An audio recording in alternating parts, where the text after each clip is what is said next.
Opinión y análisis de los hechos noticiosos. Una mirada diferente con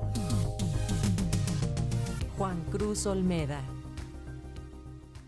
El doctor Juan Cruz Olmeda, profesor investigador del Centro de Estudios Internacionales del Colegio de México, analiza la crisis política en Venezuela tras los comicios del pasado 28 de julio, la cual confirma que ese país sigue el modelo de autoritarismo electoral.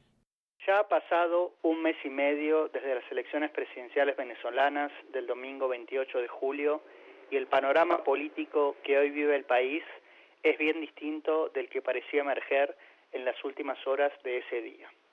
Los datos extraoficiales que comenzaron a circular esa noche parecían asegurar una sólida victoria del candidato de la oposición, Edmundo González Urrutia, que pondría fin a décadas de dominio chavista. Sin embargo, el gobierno de Maduro no dudó en detener la publicación de los resultados, alegando un supuesto hackeo al sistema, y el Consejo Nacional Electoral decretó la victoria del oficialismo sin siquiera hacer públicas las cifras desagregadas. La alianza opositora actuó rápidamente y consolidó en una página web las copias de las actas recolectadas por sus representantes en las casillas, probando la victoria de su candidato.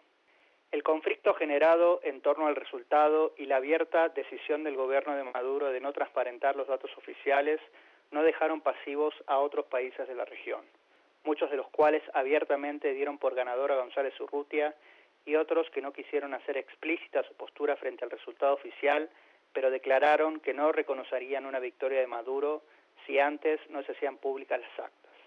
En un primer momento, los gobiernos de Brasil, Colombia y México fueron los que más claramente representaron a este último grupo. En el plano interno, la oposición optó por incentivar la movilización de sus seguidores, lo que se tradujo en marchas masivas en diferentes localidades del país. El gobierno de Maduro, sin embargo, dejó en claro desde un principio que no estaba dispuesto a negociar nada, y al poco tiempo quedó en evidencia que apelaría a las estrategias más autoritarias. Por un lado, reprimió la movilización, encarcelando a participantes en las marchas y a líderes de la oposición. Por el otro, apeló a la justicia cercana al régimen para darle una pátina de legalidad a un resultado que no se sostenía con evidencia. Así, tanto el Consejo Nacional Electoral como el Tribunal Supremo de Justicia ratificaron la victoria de Maduro, sin hacer públicos los resultados desagregados ni las actas que avalarían dicho triunfo. Esta última instancia, además, terminó dictando una orden de aprehensión contra González Urrutia por desacato. La semana que pasó dejó en claro que la estrategia autoritaria le está dando al gobierno venezolano resultados, al menos en el corto plazo. Edmundo González Urrutia dejó el país y llegó a España como asilado político. Así fue recibido tanto por el presidente del gobierno, el socialista Pedro Sánchez, por otras figuras relevantes identificadas con dicho partido, como Felipe González, pero también por líderes históricos del Partido Popular. Esto deja en evidencia el distanciamiento de Maduro y su gobierno de sectores con los que el chavismo tuvo cierta afinidad en el pasado. Casi de manera paralela, el gobierno venezolano anunció, a través de uno de sus hombres fuertes, Diosdado Cabello, el arresto de varios ciudadanos extranjeros implicados en un supuesto complot para atacar al presidente Maduro y promover atentados que deslegitimarían al régimen. Por ejemplo, alegó que existía un plan de parte de ese grupo para ingresar a la embajada argentina haciéndose pasar por agentes del gobierno con la intención de agredir a los dirigentes de la oposición cercanos a Corina Machado que se encuentran asilados en el interior de dicho edificio. Tal como el régimen chavista ha denunciado en otras oportunidades, detrás de este complot se encontrarían agencias de inteligencia como la CIA estadounidense o la del gobierno español. La jugada, salida del manual madurista tradicional, intenta mostrar al gobierno como víctima y consolidar la idea de que la oposición y el propio González Urrutia están vinculados a intereses extranjeros y sostenidos por recursos que llegan desde afuera de Venezuela.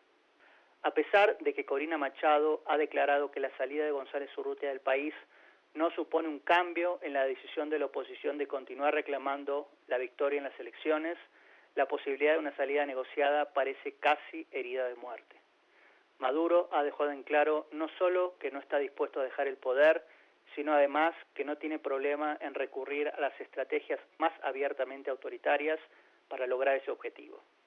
El vacío internacional al que se enfrenta el gobierno tanto en el plano regional como global, no parece ser algo que intimide al régimen por ahora, que ha apelado a fortalecer los vínculos con Rusia y con China como alternativa.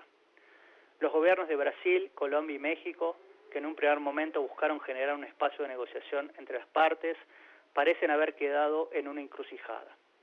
Incluso, y a pesar de que el gobierno mexicano no reconoce aún a Maduro, el último comunicado dado a conocer por el grupo no incluyó la firma de su Cancillería. Si en los días posteriores a las elecciones, tanto Lula como Petro parecieron tomar la resolución del conflicto casi como un asunto personal, con el paso del tiempo el interés parece haberse diluido.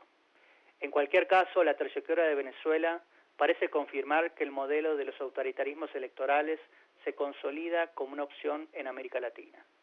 Será cuestión de ver qué otros países transitan dicho camino, al que ya se han sumado Nicaragua y El Salvador.